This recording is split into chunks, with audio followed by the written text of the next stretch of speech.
Welcome back, everybody, to Glaze Game Gestures episode 7. And I decided to put that up on my wall. You all saw that in the previous episodes. And then this right here, this is a Mario thermos. I don't have the actual drink in there, but 1989. Thought it was a pretty cool piece. I picked it up at a thrift store, I think for like 10 bucks, and it goes online for like 30 to 50 bucks, anywhere in there. And it was actually relatively clean for what it is. I thought it was a super cool piece of official sealed Nintendo quality, and I decided to display it right there for the time being. Anyway, I'd like to discuss with you guys today the Nintendo GameCube. And I have the original Indigo that I purchased with my own money when this thing came out years ago. And I've kept it in the best shape as I could, and here it is. I will display what I can and inform you guys of what's going on here. Now, they decided to go with a smaller disc concept to prevent piracy, and I thought that was a really cool, clever idea, because this is the only thing next to, I suppose, like a PS Vita or a PSP that actually has that kind of small disc. Laser works, everything's fine, everything's been cleaned out. I have no issues, no complaints here. I like that it pushes into the little button in the here so the disc can actually pop upwards so you can pull it out. Super cool. Original stickers on the lid right here. I haven't changed anything. Has a few cosmetic scuffs on the top, you know, like white lines right here next to the black, but it works and it does its job, and this is the one that I wanted. I know that they have the gray or silver, whatever you want to call it, the spiced orange. I've seen the red one, which is really cool. It's a rare one, the black one. I mean, and you can go around and get them on OfferUp depending whether it's just the console or the cords, plus controllers, plus games, any, you know, scenario you want to think of, and it's anywhere between $60 to like $200 to $300. It just really depends, because these things are going up in price, and I'll get to that later. But these are my original memory cards that I have right here, and I labeled them on purpose. It's a little hard to see. There it goes. Yeah, it says A, and then the other one obviously says B. But just like the PS1 and PS2, I believe it holds anywhere between probably about 15 to 20 games, depending on the kilobyte save. But super cool concept to have the fans on the side, and then the ventilation, as well as over here. The AV out is the same as, you know, the Super Nintendo and Nintendo. Actually, yeah, it's the same. It's the same exact thing. And then obviously the power supply right here is a little different. I've never seen one that small before. It almost kind of has like an Xbox feel to it, because it's a separate little box and then it plugs into the wall. But obviously, you know, here's the adapters and so forth, so you can play the Game Boy Advance player. But the only thing about the Game Boy Advance player is most of the time you can find the bottom, but to find the top, especially that little disc that goes in here, good luck. It's expensive and a rare piece to find in the wild. You can get it online, but what's the fun in that, right? However, there are some games that obviously I did purchase online, and controllers and so forth. But anyway, really cool that it had the handle. I mean, I'm not going to get up and go anywhere with it, but I mean, why not? You know, I don't see many consoles making them this small, this compact, and this powerful with a handle anymore. And I really think that they need to bring that back, whether it be a Nintendo GameCube 2 or some other company decides to adopt it, like Microsoft and Sony, and they do their own like game, you know, sphere or game pyramid or whatever the case may be. But you know, Nintendo GameCube from Japan, obviously. Mine says Nintendo 2001, and I'm sure there's obviously other years that came out as well. And I like that they decided to incorporate the plastic here and then the rubber on the bottom, because same thing, it slides very, very little. There's very little give in the front because of the rubber. But, you know, the controller ports, iconic, because it's obviously the same thing that you can go into the Wii, the little Wii flap that opens up, which I will show in another episode. I'm going to discuss the Wii, but really, really cool, sought after now console, because when it came out, it didn't have, I think, the same playing power as well as, like, you know, the Sony PlayStation 2, as well as the Microsoft Xbox that came out at the time.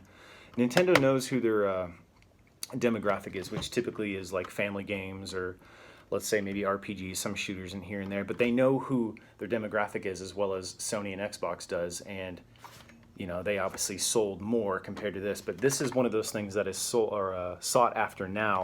So for those of you who do want to play and collect, now would be the time to do it, because a lot of the games, the consoles, the controllers themselves are getting up in price. Speaking of controllers,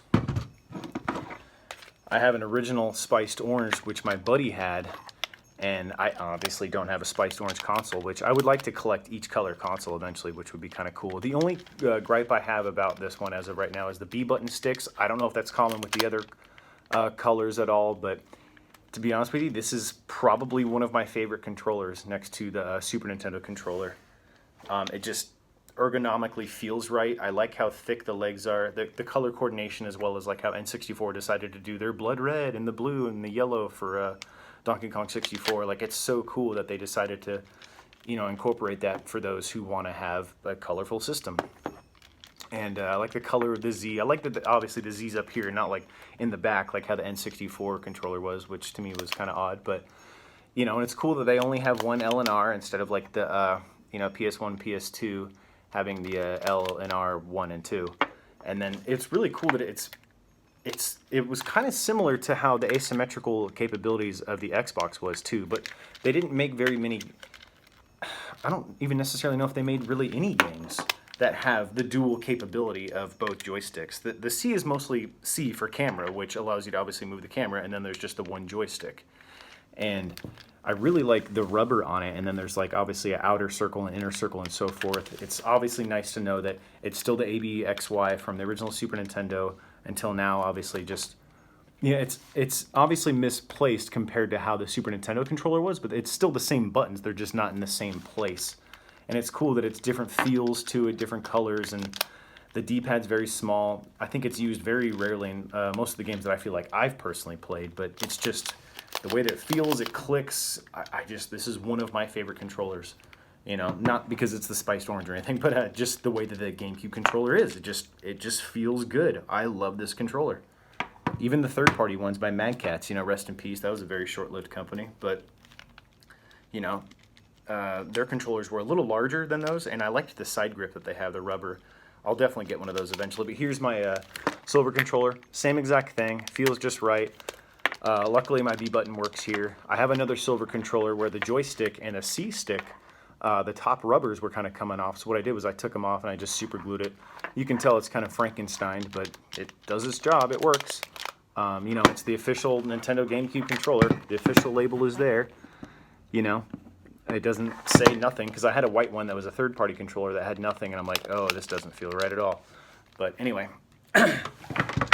discussed the console itself. You know, I like how it glows red and, you know, it's like an orangish yellow, yeah, that glows right here. Super cool. And you know that when you turn this on and you hold down the Z button, it's like a little kid laughing as, like, the circle goes around to the GameCube and it, like, goes in place. The dashboard was really cool, the memory card concept.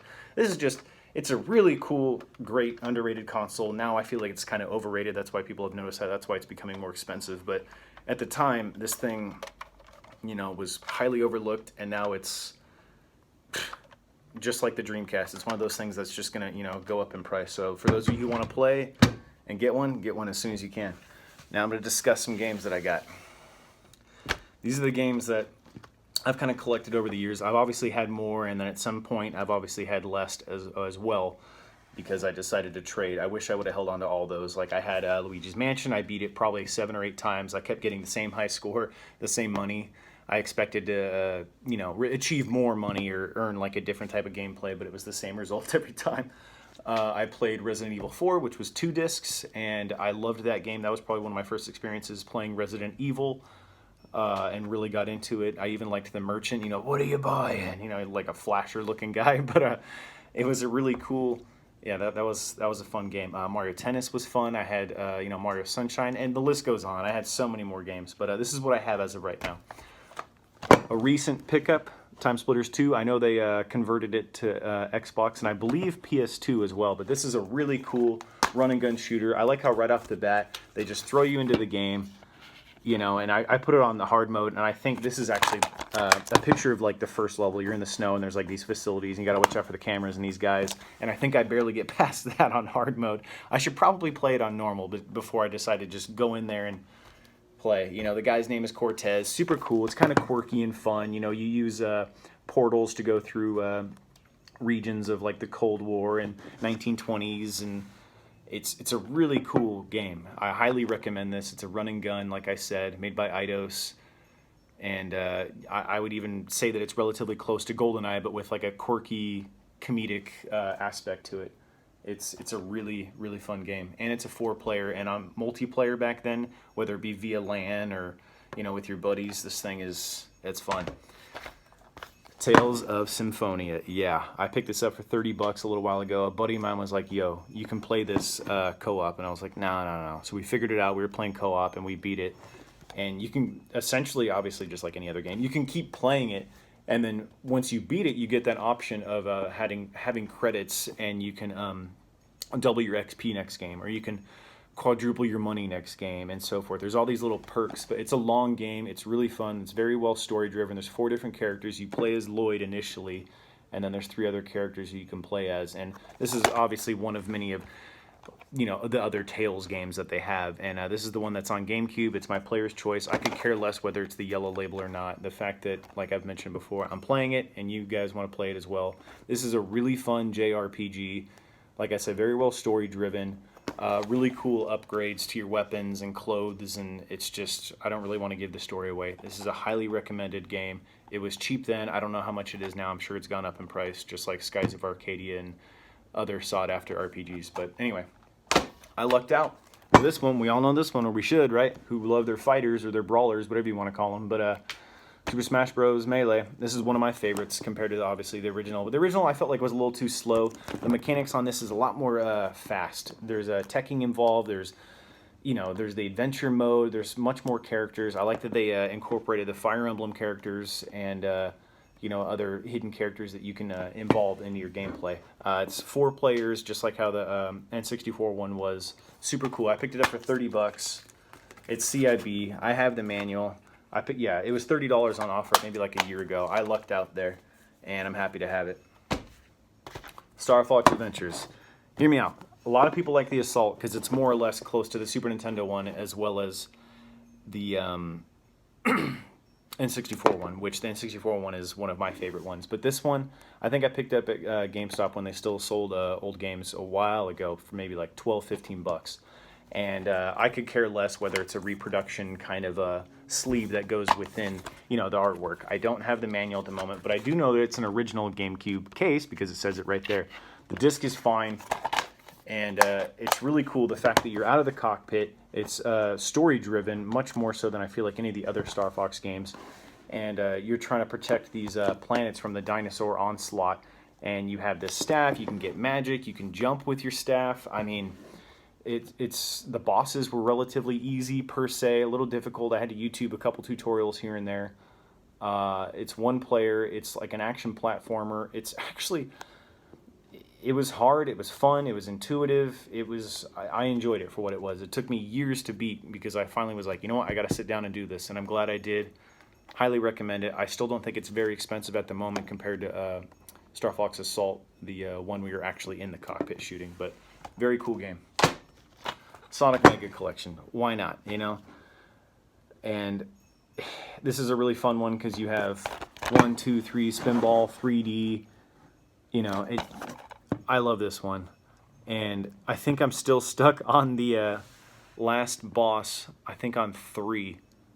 And I keep dying. I keep even having my buddy use, Tails, because Tails is essentially borderline like invisible. Or not invisible, excuse me, invincible. And he has the ability to just keep getting hit, as long as you got rings, and he'll come back if you die. But anyway, Sonic 3D Blast, I really love that one.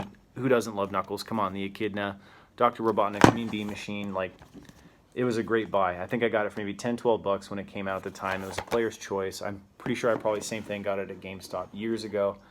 And I love, most mascot games are pretty fun in my opinion anyway. But anyway, really cool game. Metroid Prime. I have the official Nintendo player guide, and I love that thing, and it's gotten me through a lot of this. I have it saved. It's cool that it's Game Boy Advance compatible. It's a very difficult game. It's a lot of fun, though. I just got stuck. I just kept getting murdered by these, like ghost ice pirates or something. I'm going to have to go back into it. I have it saved where I'm at. I haven't played it in a couple months. I had a buddy help me out in some instances to get past certain areas, but really cool game. It's complete in box. I have the manual. I have the disc, obviously. It's an official Nintendo GameCube case.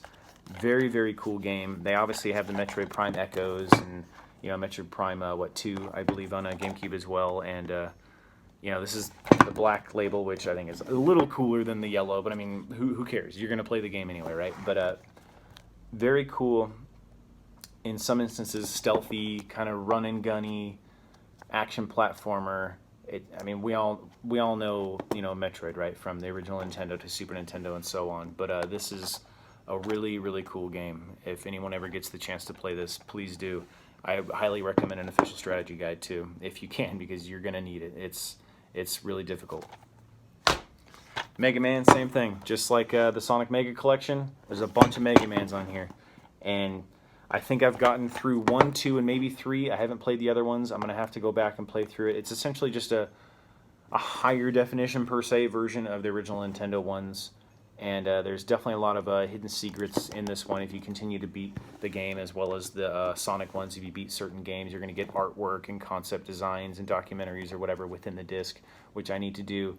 It's 2-player simultaneous. I mean, it's Mega Man. It's another Capcom iconic piece of history here. I mean, and we all know Sonic, same thing. It's I believe they're both mascots of, you know, their own concept, and they're just great games. Run and gun, charging shooter, little Mega Man right here.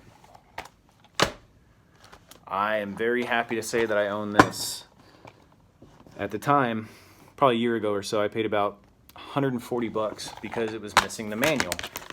Although it has, you know, like directions in here for Nintendo Power and so forth, and you can go online and register your games and all that. It's the official Nintendo GameCube cartridge, but I'm glad that it has the original box art and everything. I started playing it. I think I couldn't get past one of the areas where the Black Knight was coming at me, and I got a little frustrated, I admit that, so I stopped playing. I definitely need to go back and playing this because this is clearly still one of my favorite game franchises of all time.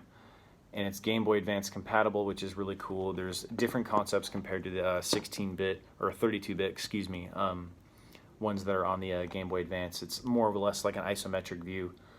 But the concept is still there, story-driven, and magic, as well as swords, axes, lances. You guys know, whoever's at least played Fire Emblem. But yeah, I think I paid $140 at the time from a guy in OfferUp. It's worth probably about anywhere between $200 or $300, even if I get a reproduction manual. I will at some point. I'm gonna have to. Original black label. It's not the player's choice. Like, this is one of my creme de la creme. Is my coup de grace, if you will. That I'm glad that I have this piece right here. This is a reproduction case. However, the game's not a reproduction. Final Fantasy Crystal Chronicles. I don't necessarily know too much about any of the Final Fantasy franchises. I need to give more time to these RPGs, to be honest with you as an audience. Like, it's a 1 to 4 player simultaneous, apparently. It takes up 22 blocks. I know that it's Game Boy Advance compatible, not only because of the back, but I remember hearing about it and reading about it. Everyone had to have the link cable. Everyone had to have, like, the Final Fantasy Crystal Chronicles or, like, Tactics Advance and go, like... the concept was cool, but who's to say that everybody had a Game Boy Advance and the link cable and everything to hook up? Like, that's a lot of work to get to just to play one game. I started it out. I had the little wagon, and I remember, like, I had to try and get to this one area, and I got stuck. I'm gonna have to get back into this game. I really like JRPGs and RPGs. I guess I'm just playing more or less like the off-the-wall ones that are known per se, but not as more or less the mainstream ones that everybody knows. And I need to give more time to those. But it's the Crystal Caravan. Excuse me, I'm stupid. It says it right here on the back. Duh.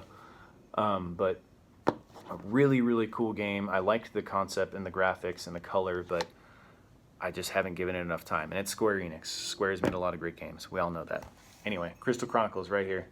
Highly recommend it. Now, I've been looking at this game for a long time, and it's a reproduction box. It has both discs in there, and you can tell it's a reproduction box because it doesn't look like a typical GameCube box on the inside. I can get the manual because it has obviously the plastic pieces right here to hold the manual. I just haven't gotten it yet. But I've had the games loose for a while, and this is when I was like, oh my gosh, there's other games out there that I got to try that are similar, like Fire Emblem. I know I always say that that's like my favorite game franchise because I just really like... RPGs aren't necessarily my favorite, but those particular games in that particular genre are my favorite. I mean, I love most games, to be honest with you. Run and gun, platformers, puzzles, whatever. They're all fun. But in other words, Baten Kaitos, Eternal Wings, and The Lost Ocean, I saw this game, and after I beat Tales of Symphonia, this retro gaming store that is not in business anymore near me was like, yo, if you like that, you'll like this. So I bought it, and I've seen videos of it online, and it just looks absolutely beautiful and mind-blowing for, you know, GameCube. And, I mean, IGN, even at the top, says it's possibly the most beautiful GameCube title ever made, which is a bold statement, and I still haven't given this one a chance because, like I've said before, my backlog of games is a lot. But I will get there one day. Super cool title. I've heard that it's kind of like a card-based system, RPG, and I'm gonna have to grasp that concept and you know, go forth and work with it. But the Nintendo GameCube, really cool system, you know.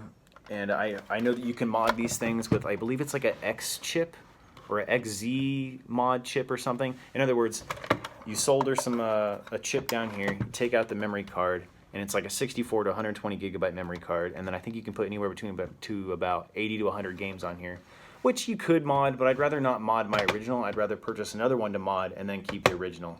You know, it's a little more nostalgic and sentimental to me. But the Nintendo GameCube, great gaming system, great games to play, a multitude of different types of games, an array of gameplay, a lot of fun, you know, for the whole family. So thank you for your support, and I hope to see you guys next time with Glaze Game Gestures. Thank you so much. Have a good night.